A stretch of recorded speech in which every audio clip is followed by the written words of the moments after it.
Hey friend, welcome back. It's day 25 of World Watercolor Month, and today we're playing with sponges. I've got 3 different kinds to test out, and then we'll use them in 3 paintings. A soft blurred background, a textured fall tree, and a foamy ocean. So let's get to testing.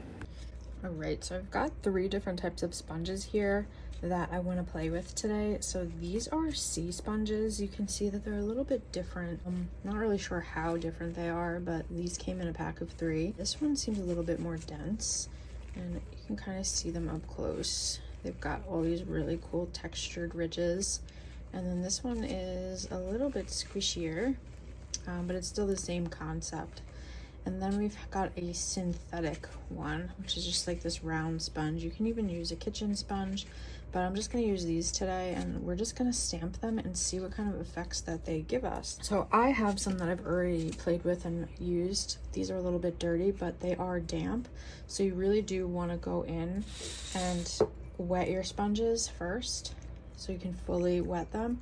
And then you're going to be able to get a little bit more control with them. But I would say to leave part of it not wet, because when you use it dry or like very, very slightly damp, you can also get some really great texture with these little, dry bits here. So let's use this one first, and let's just stamp them and see what we get. Just have fun. So I'm just going to go in and pick up this color here that I mixed, and there's so many spots that you can practice with, but I'm just going to use this spot here that has little tendrils coming out, and I'm just dipping it in that water, and you get this really cool textured effect. And you can build on top of that as well. Like I was saying, you can also use this same sponge dry. I feel like it's a little bit difficult, so I'm just going to peel a little piece off. You can do that as well, and we can see how that compares. So just a little bit of paint there, getting that real nice deep textured effect. But you will also get this if you let this layer dry first with the wet one and put like, a more opaque layer of paint over it. That one's fun. And we'll try this one. It's very similar. Use a nice green color for this one and just go in there. This is really great for treetops. You can do this for so many different things. A lot of people use these to paint trees, or like you can do really nice backgrounds with these. And I'm gonna show you a few examples after I test these out for you. Whenever I film, there's a cardinal right in front of me. Every time. Ooh, look at that nice texture there. Change that angle up a bit so you can see. So nice. And then we've got the synthetic one here. So again, I've used this one before, but I'm just gonna wet it a bit and just wring it out. I'm using cold pressed paper. Really get that texture in there, but you don't have to use any fancy paper. Just to test them out. This is more of a synthetic, and I feel like with this one, you can sort of blend it a little bit more.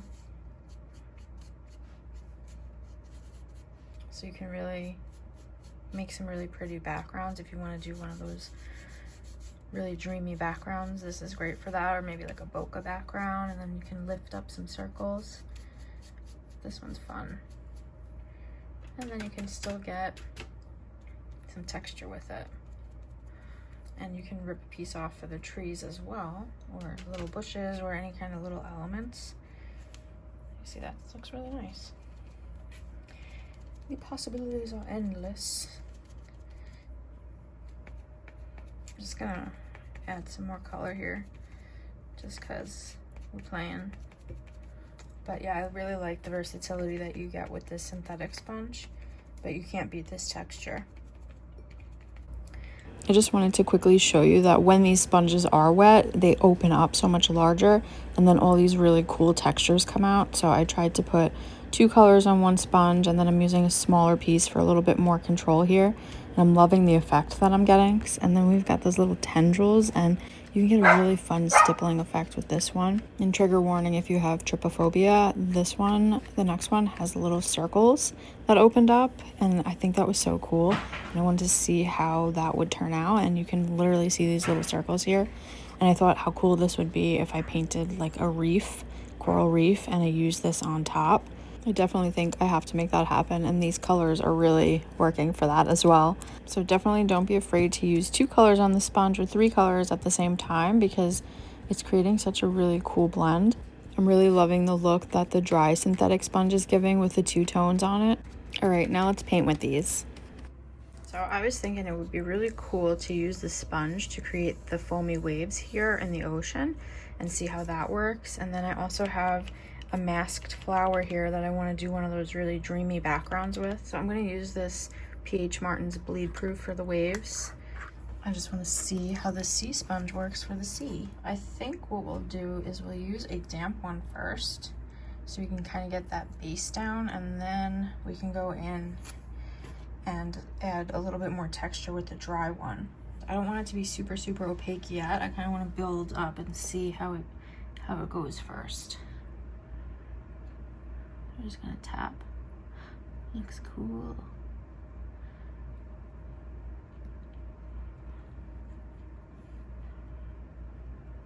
So that works pretty nicely. It's giving me a very light, and this is damp. I know I said that, but it is a damp little piece. So then if we did go in with a little bit of a drier piece, I bet we could get some real texture there, some real movement. So I'm just gonna actually dip it right in there. I know I'm a bit chaotic, but cool. And it would be a lot easier if it wasn't so small, but we're just playing. That's nice. So yeah, we can definitely use this for some oceanscapes. So we can do some sand and do some very light little pebbles, little sand. Super cool. We can definitely build on that. Can do some clouds if we want.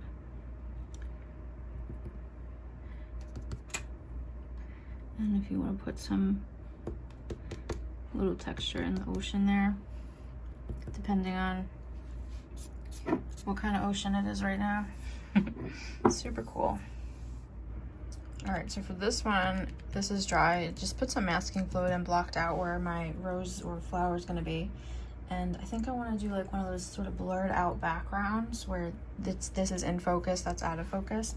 So I just want to see how I could do that using this sponge.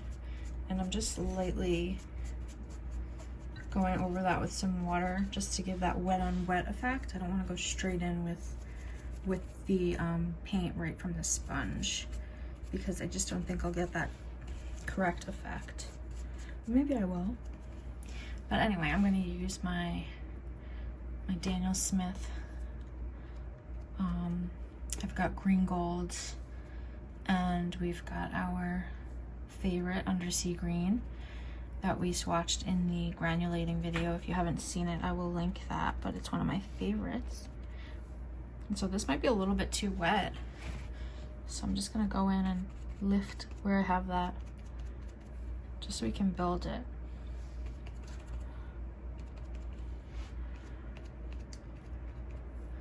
Maybe we have to blend it in a little bit more.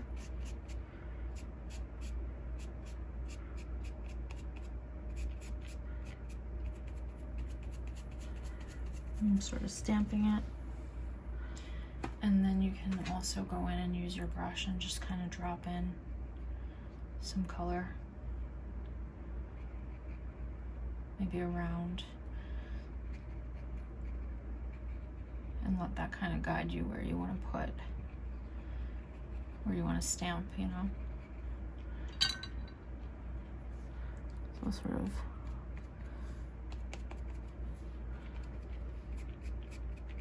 I'm trying not to kind of circle too much because I don't want to lift that masking fluid up.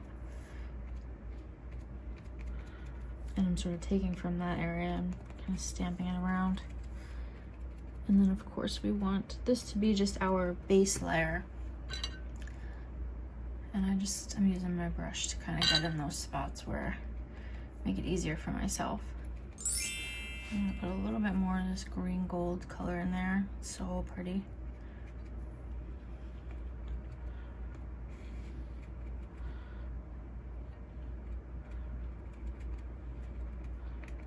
Now you're starting to see it. It's all about experimenting. Looks really cool. Oops, I got some pink on there. That's okay though, because this is going to be a pink rose. So that actually might have been a happy mistake. So what if we did put some pink in there, like for the blurred background, because it is going to be in a bush. It's like a wild rose. I'll just put a tiny bit. Where did I get that pink from? Who knows? My messy palette. There we go. So yeah, that's fun, because I did not mean to do that, but I think that will help. I don't want to go overboard though. And now we're going to dry this, or we'll let it dry. And I don't want to do it too much, because then the masking fluid's going to get all sticky again from the heat. But you can go and build on top of this and put some darker layers in there, just like you would otherwise. So maybe some spots we went a little bit deeper.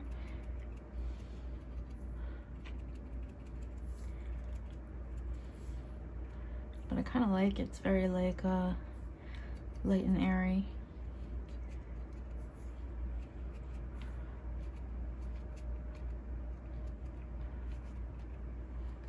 I wouldn't say that the textured sponge, I mean, you could use that one as well, but just let's try it out.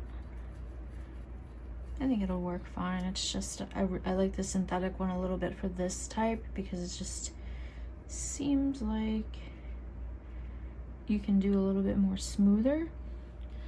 And this one's really great for texture, but for the idea of this, I kind of want it blurred out. Soften it with this type of a sponge. And now I don't want to get rid of that pink, because I really quite like that. Let's dab a little bit more in there. I don't want to ruin it, but it's okay. It's okay if we do. All right. Trying to find a cleaner spot here.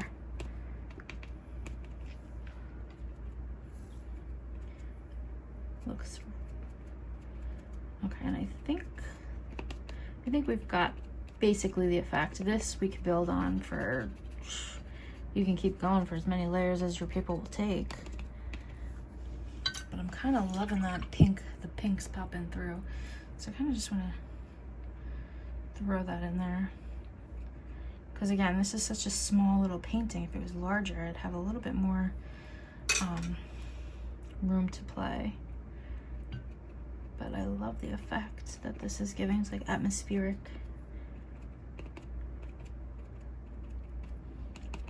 If I ever go too quiet, it's because there's birdies in my window. I've got my hummingbird feeder, and if it's ever empty, they just stare at me. I'm not even kidding you. And then I have cardinals. Okay. This is good. So we're gonna let that dry. So now when it dries, it always dries a little bit lighter with watercolor, so it's hard to ever tell like while you're actually painting, besides just kind of knowing from experience. But I think it's dry enough where I can see how this worked out. And again, I didn't I'm just playing here, so I didn't make it perfect, so there might be some lines through there, and it's not as neat as I would normally do it. And I'm actually using this on a new paper that isn't as good as my normal paper, so it's kind of ripping it up. Kind of not the best quality paper, but it's looking cool. So yeah, this paper, no bueno for masking fluid. But this technique's pretty cool. And you can always go back in and, I mean, we really shouldn't use this, but it's fine. So I basically just wanted to do one of those wild roses in here. But that masking fluid really, this paper is just not good for that. I don't even know what paper it is. It's not anything that I normally use. But this is just showing you the technique. It's pretty cool.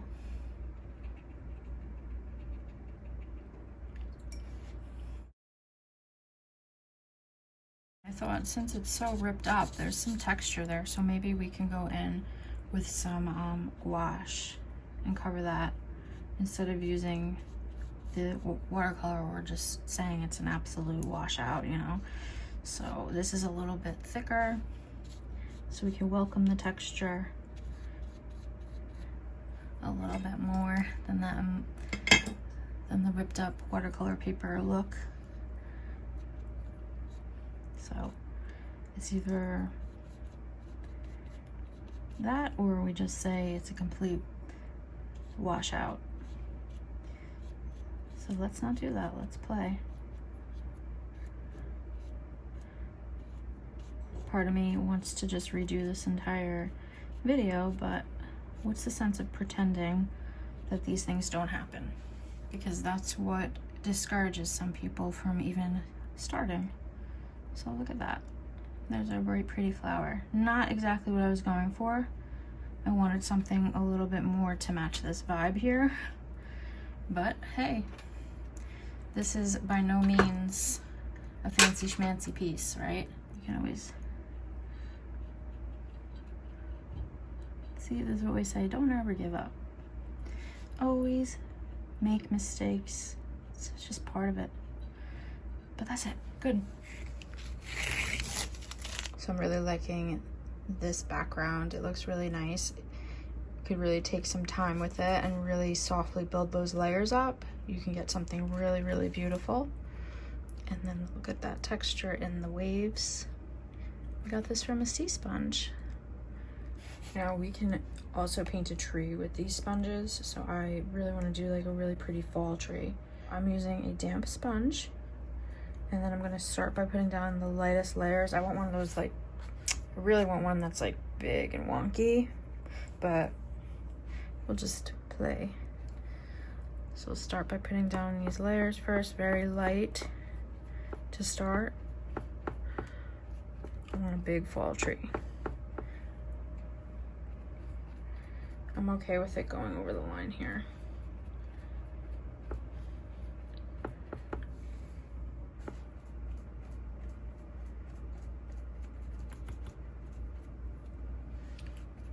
Big old tree. And while this is still wet, you can definitely drop in some colors in there, make the really nice blended background. Or you can wait for it to dry and then do that second layer.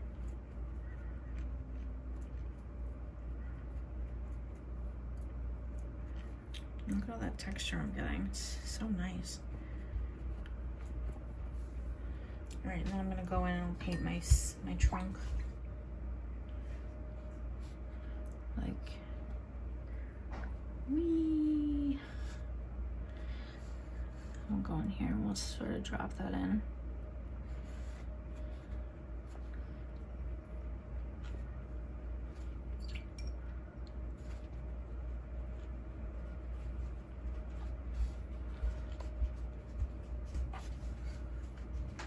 And we'll make this guy go up like that.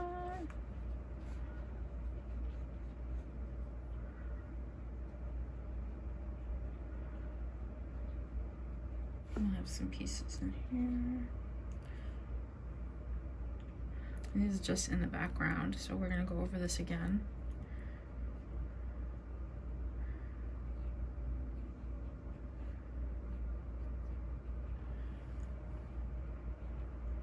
Just gonna put in some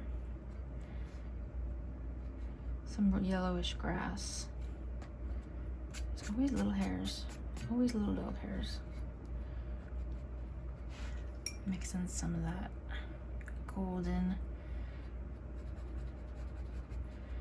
And actually we could also do some stippling or some sponging in the grass texture as well. You just want to make sure that before you put the next layer on with the sponge, everything's completely dry. So I'm just hitting it with a heat gun, and then I'm adding in an extra branch because it looked a little funky, lopsided. And now we go back over this with some darker colors, really build those layers up. All the fall colors. I know we're only in August, but you know what? It's hot in Georgia. And I'm from New York, but it's hot in Georgia. And I don't know if I'll ever get used to it. And I used to be, my summer used to be my absolute favorite, but now it's like, whew, I don't know. Still love summer. Not rushing it. But sometimes I just want to paint a fall tree. Did all the work for us. Very cool. So now we can keep on layering that. Can pull some of those branches out. Could use a dry sponge. Maybe I'll put it more in this red. I'm just kind of picking up some more opaque paint, some more not so wet paint just to see. Stamping it on there. Maybe we want to put some in here. Looking cool. And we can always go in there with our brush to help move it around a bit. I didn't really need to do that, but just to show you, you can definitely reactivate it and do that.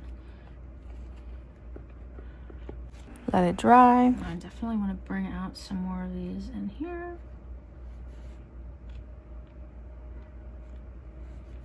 So it doesn't look flat. Put a tiny bit more yellow in here.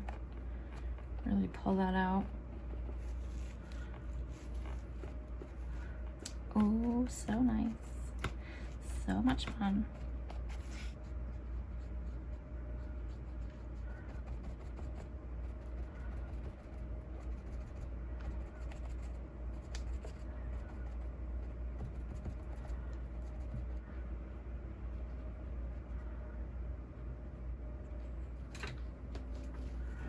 I might be going a little overboard here, but I just really want to show how much you can do with these sponges and just like play around with them. I just wanted to see like if I went back in and did these little marks with the brush and then went over that with the sponge. Can we get some chunkier leaves? Looks so cool. All right, so now we're gonna overwork it, but this is a really fun and easy way. Let's do some falls. A really fun and easy way to paint some trees. You can also go in and add any deeper shadows in there if you want. And then I'm just gonna go in and just touch up where I want my branches to be again, because I did put in a lot of layers. Again, you don't have to go with this many layers and so many details. I just wanted to test everything out. I'm using it on the trunk of the tree for some bark effect. That works really well. It's a little bit tiny, but it works out really well. And yeah, I'm just putting in my final touches. And that's it. I hope that this inspired you to try using sponges in your watercolor paintings. There's such a fun and easy way to add texture and depth into your paintings. If you learned something new today, make sure that you hit that button to subscribe and come back tomorrow, because we're getting playful with stamping using everyday objects from around the house. It's going to be so much fun. It might be a little weird, but you'll be surprised at how many things that you can stamp in your house. All right, I'll see you tomorrow.